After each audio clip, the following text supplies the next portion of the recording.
Media জগতের সকল নিত্য নতুন খবরাখবরের জন্য আমাদের মিডিয়া রিপোর্ট চ্যানেলটি সাবস্ক্রাইব করুন। বেল আইকনে ক্লিক করতে ভুলবেন না। শুরু হচ্ছে সাকিব খান অপু বিশ্বাস অভিনীত পাঙ্কজ জামাই চলচ্চিত্রের শুটিং। চলতি মাসের ছবি ডাবিং করা হবে। আগামী মাসের প্রথম সপ্তাহে ছবির আইটেম গার্ডেন শুটিং হবে এফডিসিতে।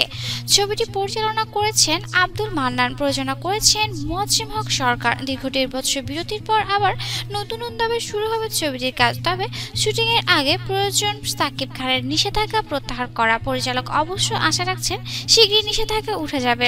সমাধান হবেই একটা। হুট করে অপু বিশ্বাস উধাও হয়ে যায়, ছবিটির কাজ বন্ধ থাকে। ছবি পরিচালক আব্দুল মান্নান বলে, আগস্টের 3-4 তারিখ থেকে আমরা আইটেম গানে শুটিং করব। আপাতত সেখানে সাকিব অপুর প্রয়োজন নেই। গল্পে সাকিব অপুর 3টি সিকোয়েন্স আছে, এই সিকোয়েন্সগুলো নেওয়া হবে।